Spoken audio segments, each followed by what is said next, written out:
On fait le point, bienvenue dans ce numéro. Le contexte, vous le savez, c'est la demande du président de la République, le général Mamadi Doumbouya, aux membres de son gouvernement et aux fonctionnaires de venir rendre compte de leur gestion dans les médias. Un exercice qui offre ainsi aux gestionnaires de l'argent public l'opportunité de décliner les chantiers réalisés courant 2024, les contraintes majeures auxquelles ils se sont heurtés et dire comment ils voient les choses pour le futur de leur entité respective. Notre thème du jour porte sur le ministère du Budget et notre interlocuteur est un familier des institutions financières internationales pour y avoir occupé plusieurs fonctions prestigieuses, notamment au Fonds monétaire international FMI. Les politiques budgétaires et leur conduite efficiente, il en connaît un rayon.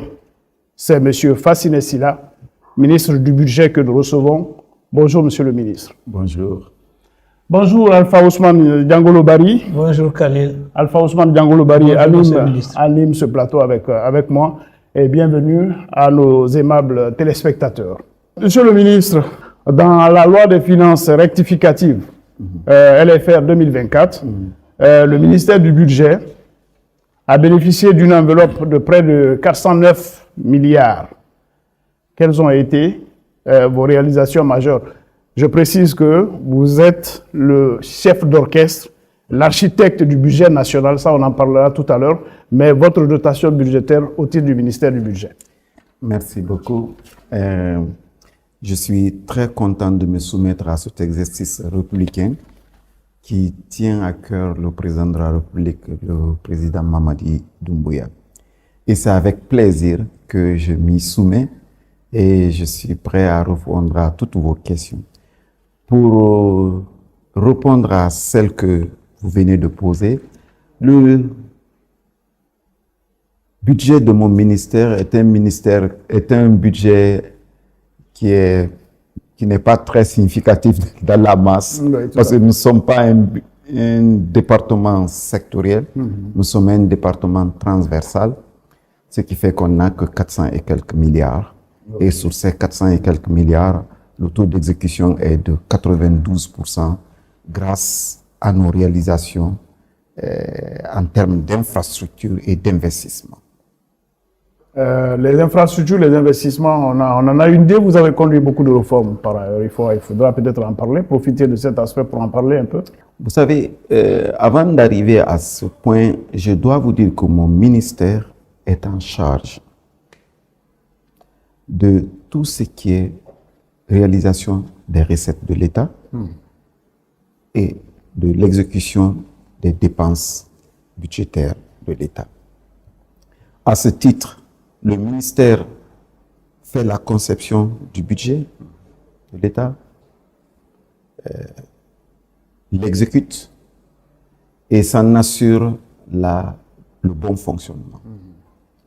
Et nous sommes donc au cœur de l'activité socio-économique du pays. Et le ministère, pour effectuer ces tâches, a des démembrements dans tous les pays et il est constitué de 4 principaux directions générales ou directions nationales. Vous avez la direction générale du budget, je dois dire. Vous avez la direction générale des impôts, la direction générale de la douane et la direction nationale de la comptabilité matière.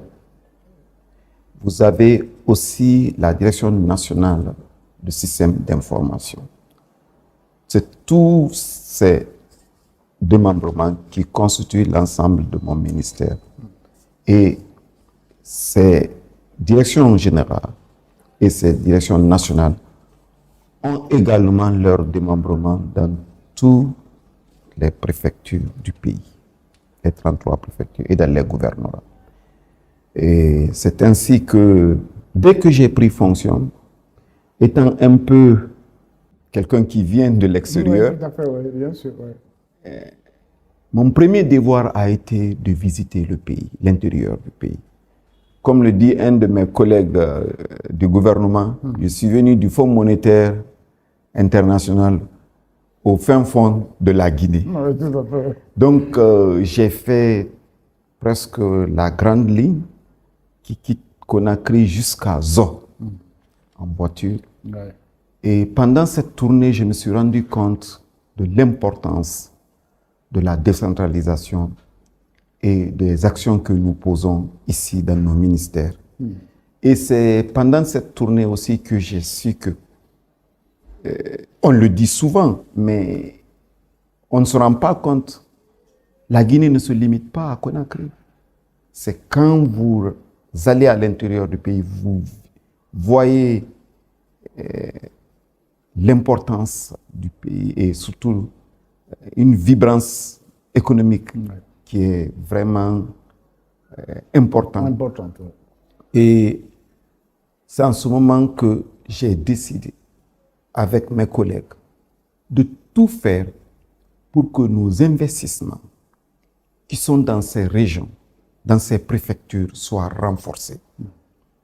Notamment l'école régionale de la douane à Kindia.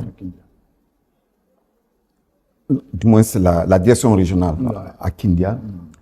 Et la direction de la brigade mobile à Mamou. Et le centre de formation des régies financières à Farana, parce que nous estimons que dans les années à venir, il faudrait que ces pôles soient des pôles importants de développement économique. Voilà. Monsieur le ministre, ça nous édifie un peu sur votre vision, la vision que vous avez en arrivant dans ce département stratégique. On va donc poser la grande question, le budget 2025. Ça dit que ça nous propulse déjà dans 2025. Les prochaines années, et vous en profiterez peut-être pour dire à quel niveau d'exécution se trouve le budget de 2024. En 2025, vous venez de présenter le projet de budget au CNT. Quels sont, on a entendu des grands chiffres et des chiffres qui flattent un peu notre patriotisme, un bon taux d'inflation, une bonne croissance, des recettes que vous avez considérées, qualifiées comment on appelle ça, qui ont été substantiellement majorées, un déficit budgétaire contenu dans les 2 ou 3% à peu près. Alors, les grandes articulations du budget 2025, l'arbitrage n'a pas été difficile, non? Si, l'arbitrage a été difficile. D'abord, c'est combien le montant? Le montant global en recettes, nous avons à peu près 34 milliards. Oui. 34 000 milliards. 34 000 milliards. Et c'est ce qui... Et en dépenses, on a 41 000 milliards, à peu près. Et il s'en dégage, si vous faites rapidement le calcul, un déficit de 7 000 milliards et quelques, soit 2,8%. Il ne vous échappera pas que dans le contexte sous-régional, la plupart des pays, depuis la crise de Covid, sont dans les déficits qui tournent autour de 6, 5, 7%. Un économiste nous dira... Même le taux de croissance. Le taux de croissance aussi est à 7%. Projeté à 7%. Dans certains pays de l'OCDE, le taux de croissance atteint à peine 1%. Oui, mais eux, ils ont atteint une maturité. Un niveau de développement, oui. Le taux de croissance de 7% qui est projeté est très conservateur. Mais malgré ce conservatisme, c'est un taux de croissance qui sort du lot. Parce qu'on parle de 4 à 6% dans la sous-région. Nous sommes l'un des pays qui réalise ce taux de croissance. Mais je voudrais surtout me centrer sur le déficit budgétaire. Ok, allons-y. Vous savez... Comment on fait pour résorber le déficit budgétaire alors qu'on n'a pas accès à des financements, alors qu'on n'a pas un programme formel avec les institutions de Bretton Woods? En restant un bon père de famille. Oui, d'accord. Ne dépensez que ce que vous gagnez. Et ne vous projetez dans vos dépenses que ce que vous pouvez estimer avoir. Oui. C'est pourquoi nous avons projeté dans ce que nous pouvons avoir 34 000 milliards. Oui, 34 000 milliards, oui. Et le déficit qu'on va dégager, ces 7 000 milliards, seront entièrement financés par nos levées de fonds sur le marché intérieur et quelques appuis que nous aurons à partir de nos relations avec nos partenaires publics au développement. Dans votre déclaration devant comment on appelle ça, les honorables conseillers, le Parlement transitoire, vous avez dit aussi que les recettes budgétaires ont augmenté grâce aux recettes fiscales.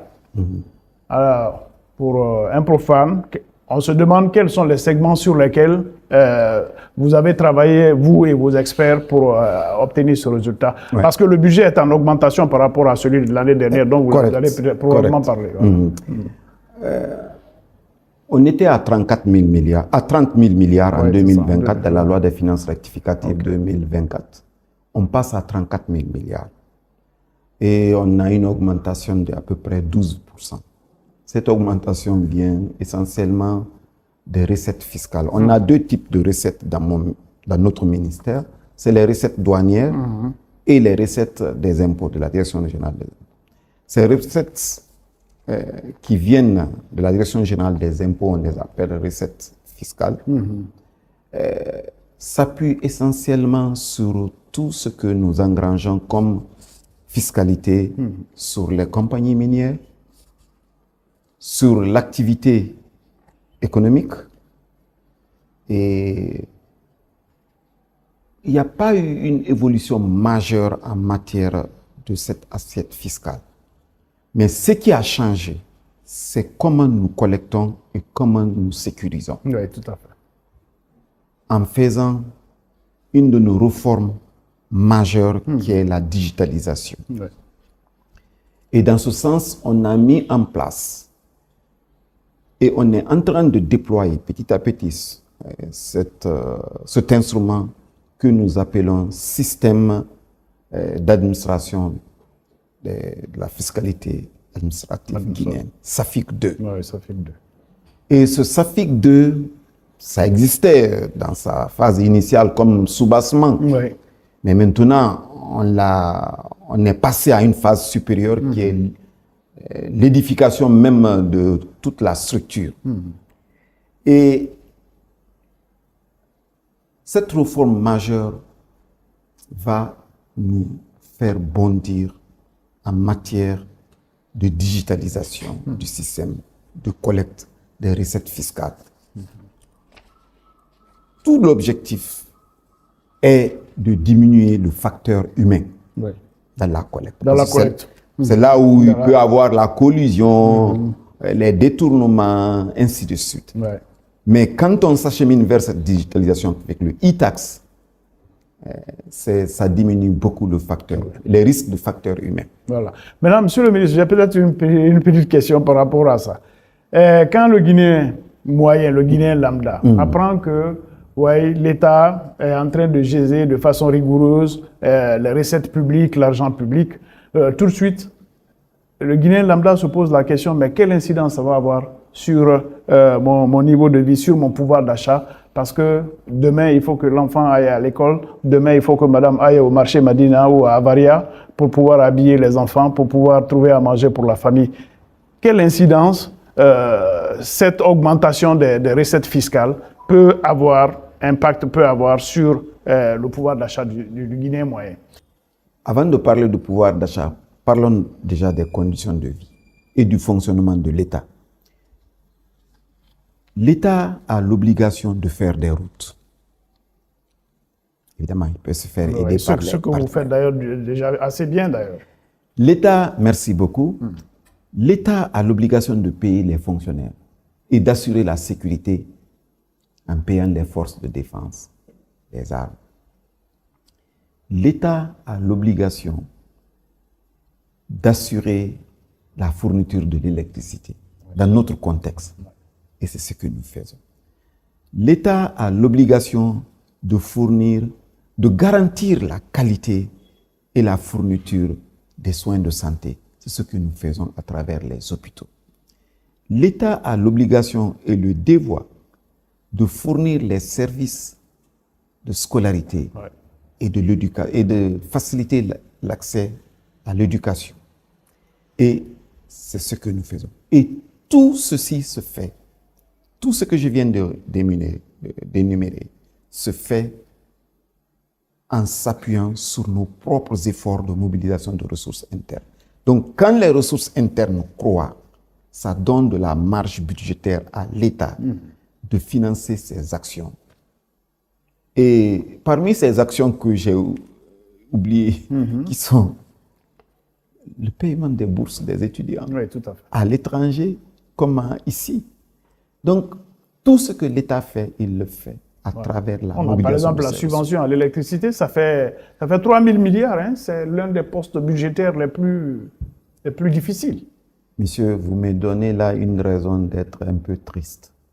Parce que franchement, ce que nous dépensons pour la subvention à l'énergie, à l'électricité est immense. L'État fait des efforts énormes.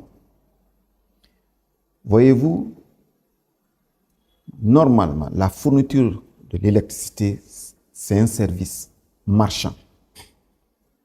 Comme votre téléphone, quand vous appelez, vous payez. Vous payez. Ouais. Et en parlant de ça, pour que tout le monde tient à son téléphone aujourd'hui, mais il faut le recharger avec l'électricité. Mais les gens sont prêts à payer les crédits pour téléphoner, mais ils ne sont pas prêts à payer l'électricité pour recharger leur téléphone. Ouais. Et l'État, pour le moment, fait d'énormes efforts dans ce sens. Mais on a été un peu en retard sur la campagne de sensibilisation.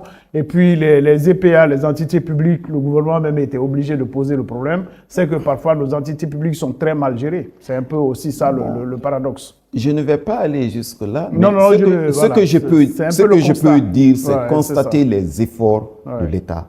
3 000 milliards. C'est comme si nous prenions tout ce que nous gagnons dans les recettes minières auxquelles je faisais allusion. À ce point. Pour les dépenser uniquement pour l'électricité. Et avec quelle qualité à la sortie.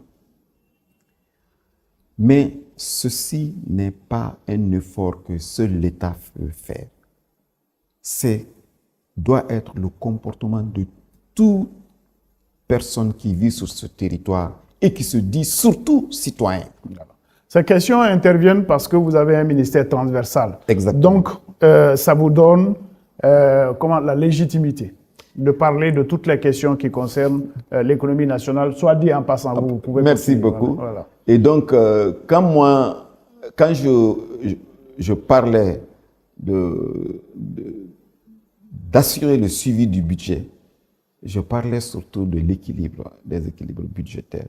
Et dans cet équilibre budgétaire, les postes qui me donnent des maux de tête, c'est le poste énergie. Ouais. Donc, parler de légitimité pour que j'en parle, je ne sais pas s'il y a quelqu'un à part le ministre de l'énergie qui peut... tout à fait, vous avez parfaitement raison. Sinon, vous avez dans votre planning aussi d'autres actions ponctuelles. Vous avez cité tout à l'heure le cadre de l'éducation. Vous avez dit que vous, au titre du FMI, vous avez voyagé un peu partout, dans tous les pays, surtout les pays en développement, vous les connaissez. Vous savez à quel point la question de l'éducation est cruciale et qu'il faut pour maintenir les enfants à l'école, il faut que les cantines scolaires fonctionnent et il faut aussi qu'il y ait dans le pays un service de transport assez important. En attendant que les ministres sectoriels peut-être n'en parlent, est-ce que vous avez quelques idées sur ce genre de réforme?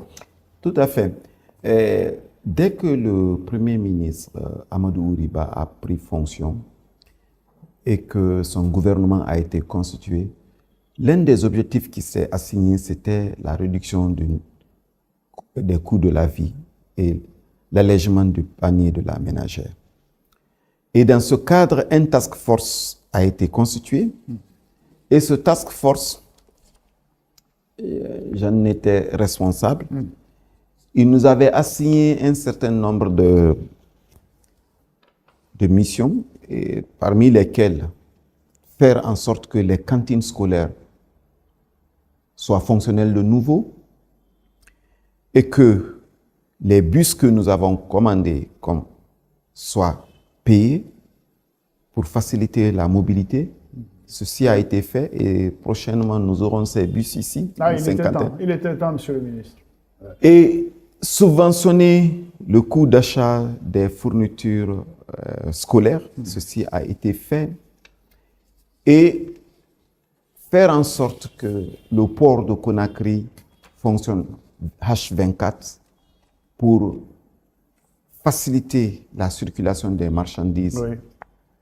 Et vous comprendrez que Ouais, cela aussi baisser a un certains coût. Voilà, baisser Parce certains que coûts au niveau chaque des fois commerçants.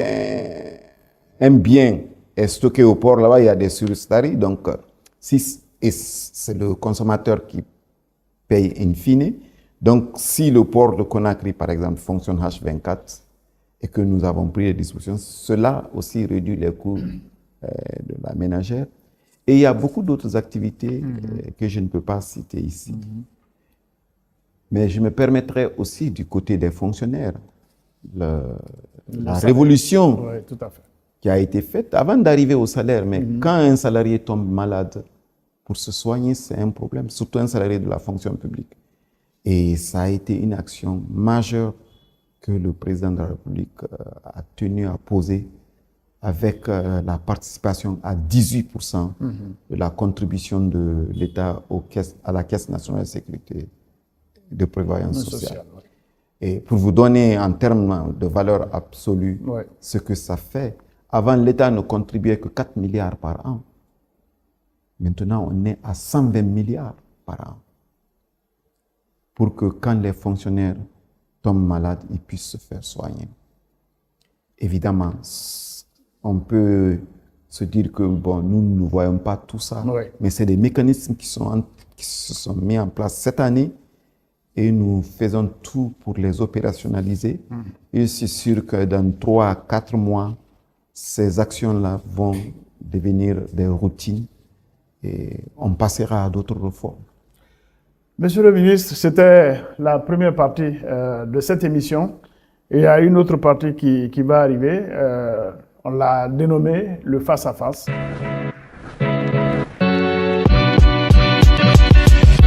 Le face-à-face avec vous, Alpha Ousmane. Rebonjour, monsieur le ministre. Bonjour, monsieur Barry. Voilà, je vais juste vous relancer avant de poser d'autres questions.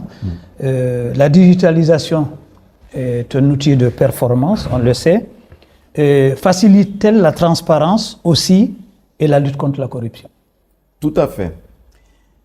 Vous savez, un des objectifs majeurs que le président de la République m'a assigné, et à titre personnel, quand j'ai été nommé à ce poste, il dit, Monsieur Sylla, il faut moderniser cette administration.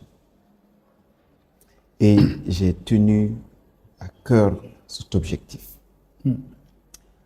C'est ainsi que dès que je suis venu dans ce département, la première chose que j'ai faite avec mes équipes, c'est de ressortir tout ce qui était là comme réforme, qui dormait dans les tiroirs.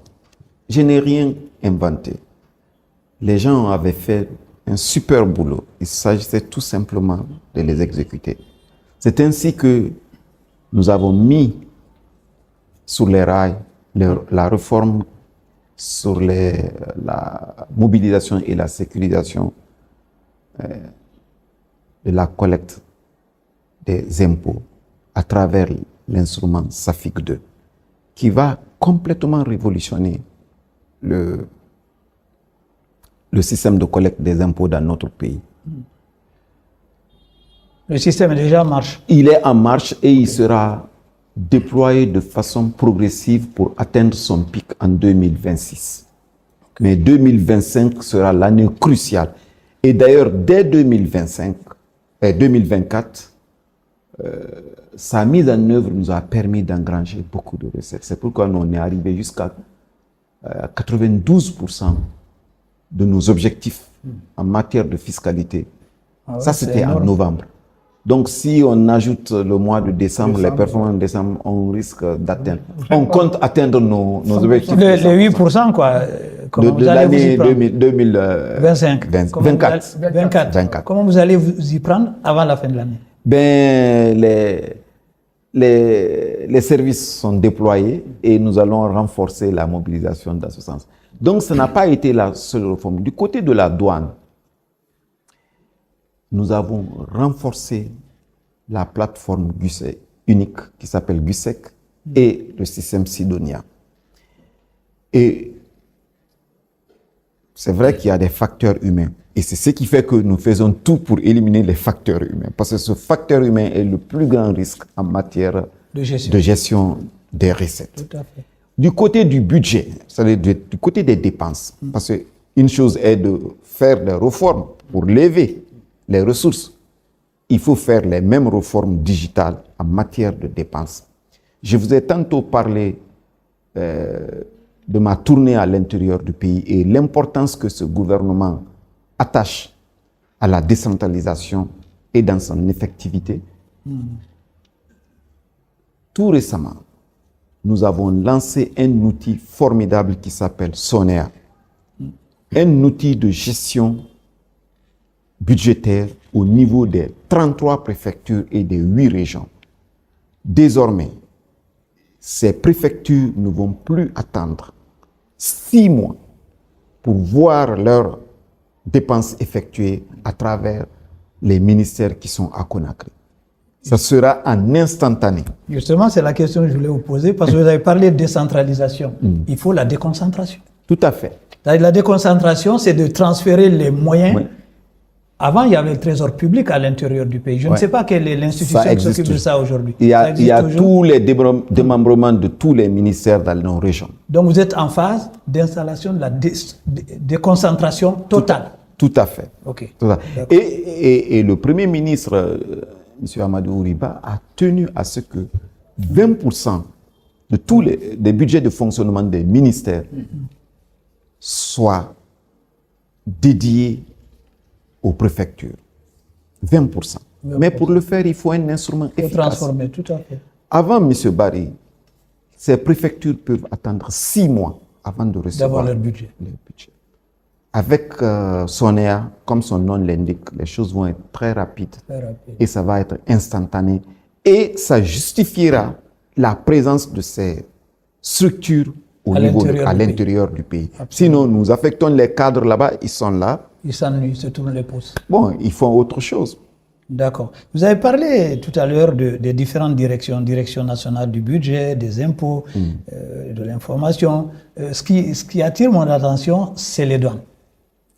Aujourd'hui, en tout cas, on entend qu'on a un montant énorme qui a disparu dans la nature. Pour le moment, on ne sait pas où. Voilà, est-ce que vous pouvez... 700 milliards, c'est énorme comme montant.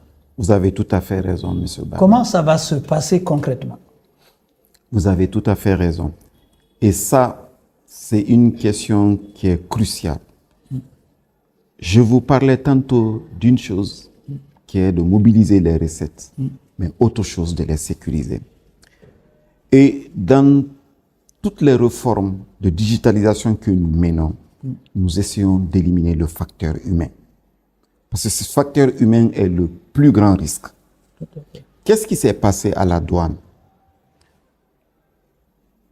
Il a été mis en place une plateforme qui s'appelle Guichet unique du commerce extérieur, en abrégé GUISEC. C'est cette plateforme qui doit traiter et recevoir tous les paiements. Mais pour la déployer, cette plateforme, ça a pris le temps. Et en la déployant de façon partielle, il y a eu des dérogations en disant, bon, en attendant qu'on finisse, vous pouvez faire ça manuellement. En attendant que nous déployons cette partie digitale, vous pouvez faire sur une autre plateforme de la douane qui s'appelle Sidonia. Pour ne pas bloquer le système. Pour ne pas bloquer le système, ce qui est tout à fait raisonnable. Sauf que quand la plateforme a été déployée totalement, au lieu de fermer les fenêtres qu'on avait ouvertes entre-temps provisoirement, ils ont continué à faire la même chose. Les autres, des petits malins, ont continué à faire la même chose. Et ces petits malins ont fait de gros dégâts. Oui. Et le chiffre que vous avancez de 700 milliards, soit l'équivalent de 82 millions de dollars. Oui. Dans sa politique de lutte contre la corruption, le président Mamadi Doumbouya a géré cette situation de façon très rapprochée. Très rapprochée. Et personne d'autre ne l'a fait. C'est lui-même qui s'est impliqué. Et nous avons fait avec lui tout ce qu'il fallait pour sécuriser et fermer ses fenêtres et aussi mettre aux arrêts toutes les personnes suspectées. Parce qu'une chose reste claire aussi, nous sommes un État de droit. Toutes ces personnes interpellées aujourd'hui sont présumées innocentes. Jusqu'à la preuve. La présomption d'innocence est quelque chose de fondamental. Absolument. Pour l'honneur de nos collègues et pour l'état de droit. Ce n'est pas parce que quelqu'un a été interpellé qu'il est coupable. Ceci doit être bien compris. Mais la justice fera son travail. Et je ne souhaite pas m'étendre trop sur ce point, d'autant plus que l'action est déjà judiciarisée. Nous ne pouvons plus que... observer et attendre. Non, contrôler les dommages. OK. Et faire en sorte qu'il n'y ait plus ce type d'opération. OK. Avant de revenir à l'électricité, la question que je voulais vous poser, c'est d'expliquer à nos téléspectateurs quel est le rôle du ministère du Budget et quel est le rôle du ministère de l'Économie et des Finances. Parce que quelquefois, il y a des confusions. OK. Le ministère du Budget que nous avons l'honneur de diriger, comme je l'ai dit, a la Direction générale des impôts, la Direction générale de la douane, ce qui fait que nous sommes en charge de collecter et d'administrer les régies financières de mobilité, les régies de recettes. Et de l'autre côté, les dépenses. Et comment s'assurer que les biens de l'État qui sont acquis dans ce sens sont préservés, d'où l'existence de la Direction nationale de la comptabilité matière. OK. Qui contrôle l'effectivité des... Tous les biens. Tous les biens. Tous les biens et meubles de l'État. De l'État. Voilà. C'est une direction nationale très importante. Oui. Et la direction nationale, la direction générale du budget, qui est le chef d'orchestre de toute cette structure de dépenses aussi. Et donc, voilà ce que ce ministère fait. Et nous veillons à ce que deux points essentiels qu'on n'a pas abordés depuis le début de cette émission. Nous faisons tout pour que la pression fiscale soit moindre. Non, qu'elle soit la plus élevée. La plus élevée. Non, qu'elle reflète les réalités. Les réalités de notre économie. Voilà, c'est ça. Oui, 7%. Voilà. Ce qui est fait que nous sommes dans la moyenne actuellement de 12%. De 12%, voilà. C'est pas mal. Nous voudrons nous rapprocher des 18% et des 15%. Donc, c'est tout un programme. C'est un objectif à moyen ou long terme? Moyen à long terme. Est-ce que l'économie est préparée à ce Si, on doit le faire par la sensibilisation en élargissant l'assiette fiscale. Mais autre chose que ce ministère fait et qui est extrêmement important, c'est de veiller à l'équilibre budgétaire. Je l'ai dit tantôt, en bon père de famille, il ne faut pas dépenser plus que ce que... Sinon, on s'endette. Et l'endettement n'est pas mauvais en soi. Mais si vous vous endettez pour acheter des voitures, pour réaliser des éléphants blancs, ça cause des problèmes. Mais si vous vous endettez pour investir dans l'infrastructure socio-économique, pour former vos enfants, ça c'est positif. Et donc, nous faisons tout pour que l'endettement qui peut résulter d'un déficit élevé ne soit pas un processus qui nous mène vers... qui ne soit pas un facteur bloquant pour le développement économique. Qui peut compromettre nos équilibres financiers. Okay. Et en gouvernement responsable, nous avons tout fait pour que le déficit soit maintenu en deçà des 3%. Ça, c'est pas mal, ça. Et je veux dire qu'il y a une nette amélioration par rapport à l'année dernière. Tout à fait, parce qu'il faut tout le temps s'améliorer, tout le temps reformer. Et dans ce sens, sur la loi de finances initiale 2024, nous projetons un déficit de 3,8%. Oui, ça monte un peu. Mais dans la loi des finances rectificatives 2024, on est tombé à 3,1%. 3,2% 3, mais la réalisation nous amène vers 3,1. Et on a voulu, dès 2025 maintenant, passer sous la barre des 3% pour arriver à 2,8%. D'autres peuvent dire que c'est un peu restrictif comme politique budgétaire, mais tout ceci est lié. Quand vous avez votre propre monnaie, comme la Banque centrale de la République de Guinée bat comme monnaie, et que l'accès aux marchés internationaux est limité, quand vous créez le déficit, qu'est-ce que vous faites? Vous faites appel au financement monétaire, c'est-à-dire à la planche à la biais. Et quand vous imprimez beaucoup de monnaie, l'inflation vient et ça frappe tout le monde. Oui. Et c'est pourquoi le ministère que j'ai l'honneur de diriger fait tout pour une gestion saine, pour ne pas que l'État soit dans des conditions où elle peut demander des financements monétaires du budget de l'État. Aujourd'hui, quand on voit le taux d'échange entre le franc guinéen et les autres devises, il y a un certain équilibre. Stable. Il y a la stabilité. Par rapport à ça, ça ne monte pas trop, ça descend souvent. Merci. Voilà. Donc, je voulais aussi revenir sur les efforts énormes que le gouvernement fournit pour trouver des solutions pour l'électricité.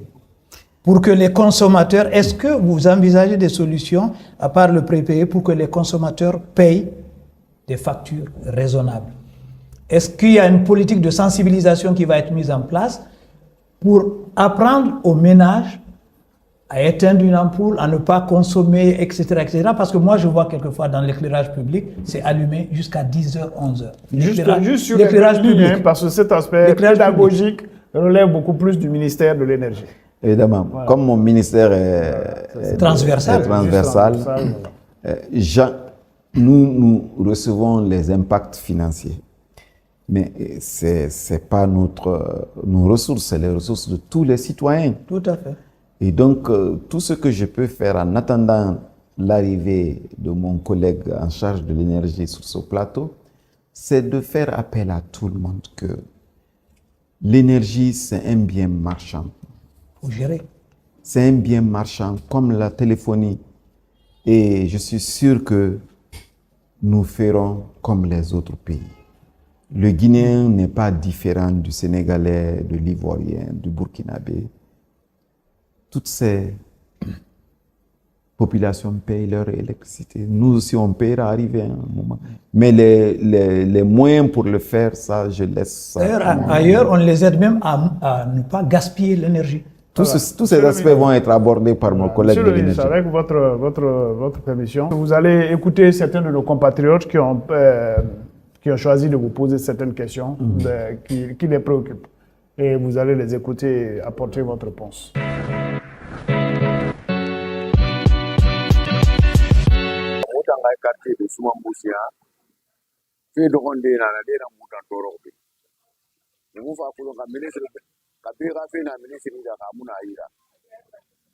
École publique muna mona tere tefe ban coupure ko fere yefe ban wakati na lama marché yati amuna muga de mayira sarusudi amuna grande na be e folo ke mura yon na mantrole na suma bosia quartier ku dia faira donc on fa mo makori tout le vraiment ala barara ke woka ko falli ko mo hano na mase de ya ke na sede wira ministre ka mase mube a ministre na suma moira kinara de kono suma musia muna ya parce que ça fait abara bo muta na quartier ku depuis 85 muna quartier ku marché muna na cimetière digne de nom amuna école publique muna yefe musabatiri krafe musabatiri kray bara folo asese mura nyon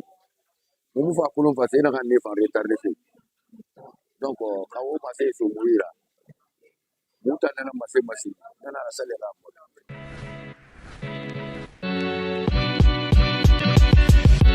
Notre compatriote de Simon Bossia a dit ce que tout citoyen de la République de Guinée pourrait dire. À des degrés divers, nous sommes logés à la même enseigne. Nous voyons des routes qui ont commencé, mais qui sont là maintenant pas achevées. Et on ne comprend pas pourquoi. Nous avons des problèmes pour les écoles. Il n'y a pas des écoles publiques partout. Et le problème de coupure d'électricité se pose encore. On en a largement parlé.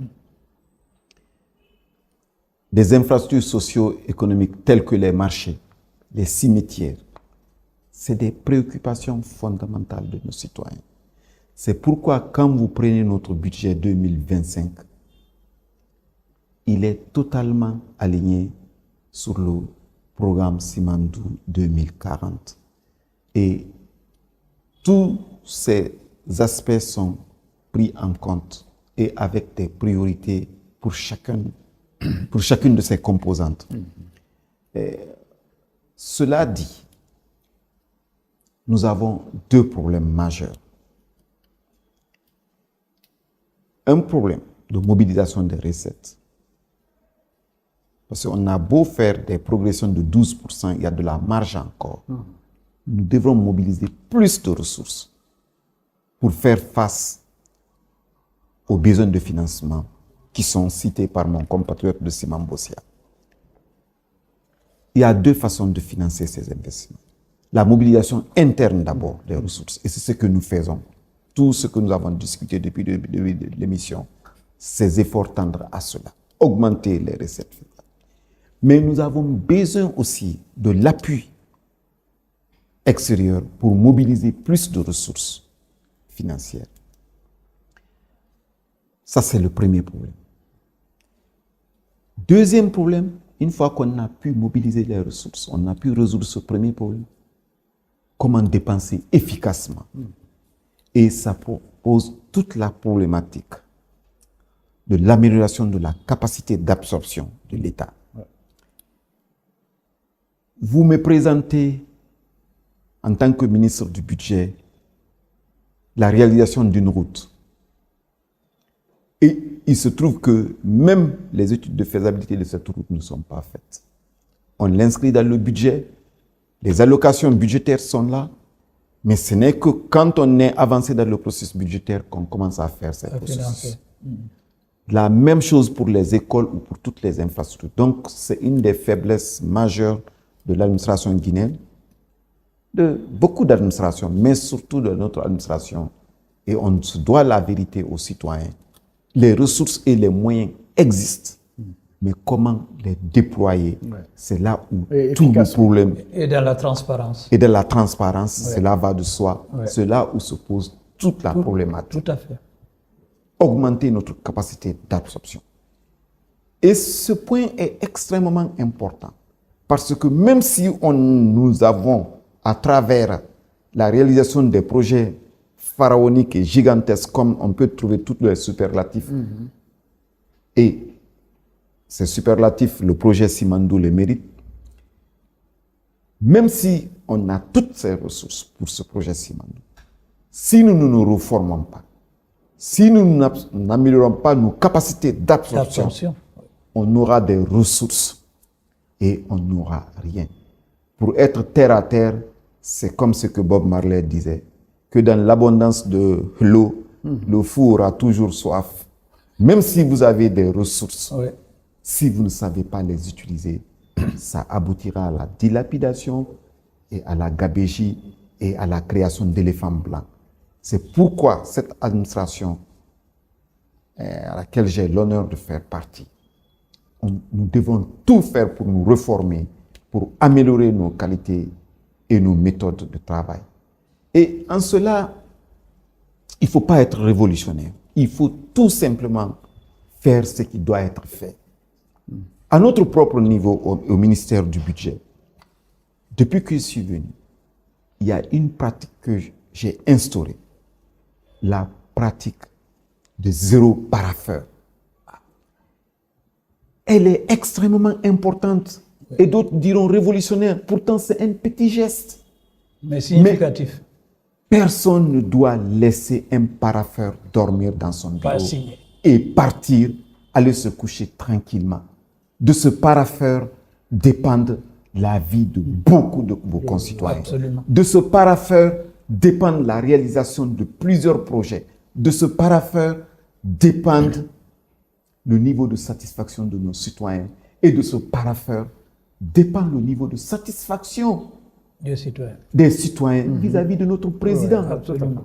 Et de tout son programme ambitieux. Absolument. Donc, faire cette petite révolution, ne jamais sortir de son bureau et laisser son parapheur, c'est extrêmement important.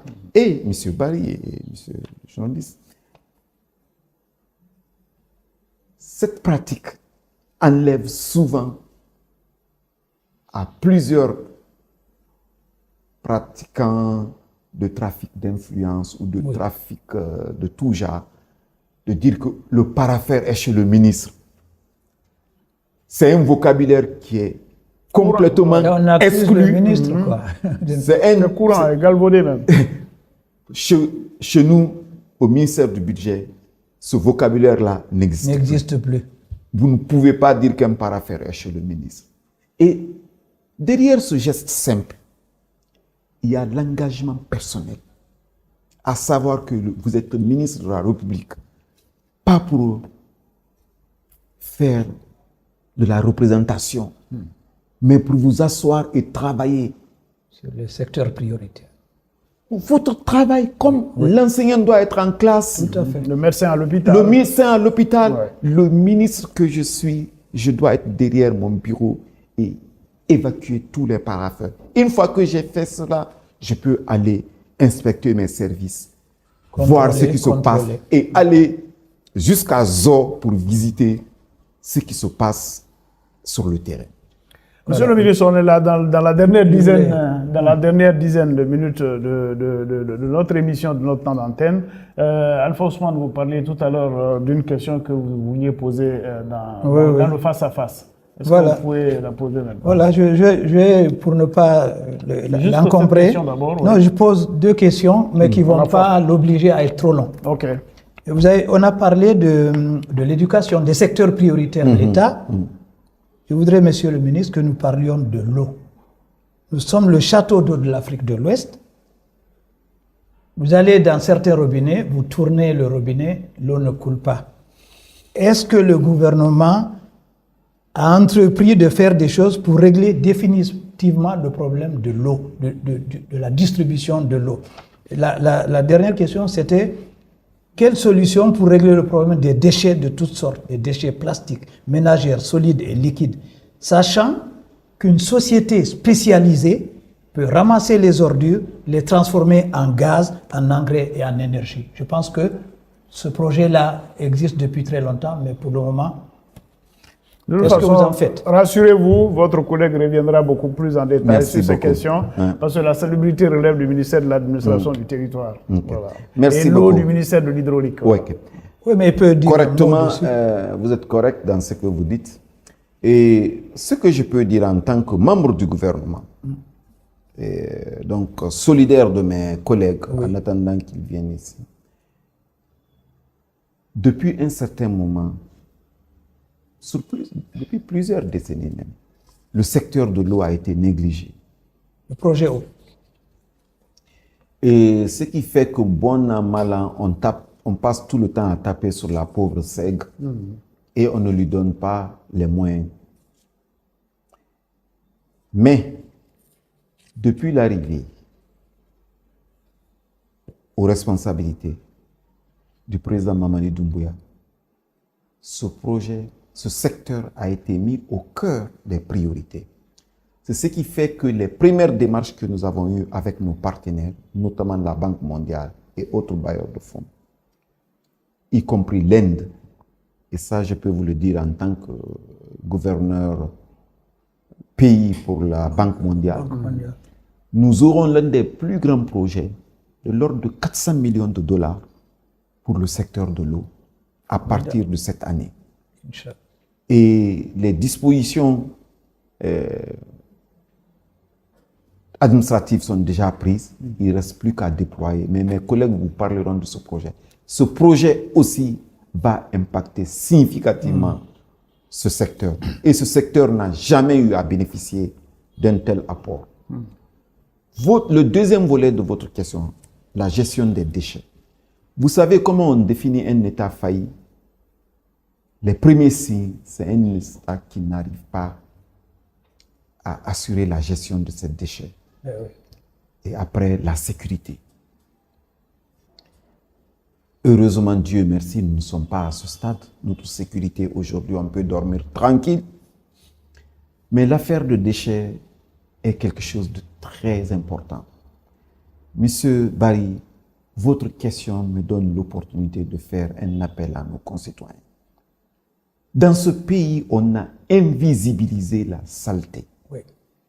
Vous sortez tout de suite d'ici, vous donnez un chasseur d'eau à quelqu'un. La première, dès qu'il finit de boire, il jette. Il jette. La meilleure façon de nettoyer quelque chose, c'est de ne pas le salir. Tout à fait. Donc, si chacun gère ses propres déchets correctement, ne jette pas à travers la vitre d'une fenêtre, Ou de la voiture. de la voiture et de son endroit où il est assis, on fera un bond énorme. Mais cela n'exonère pas l'État de ses responsabilités Oui, oui. pour la collecte et la gestion de ces déchets. déchets, oui.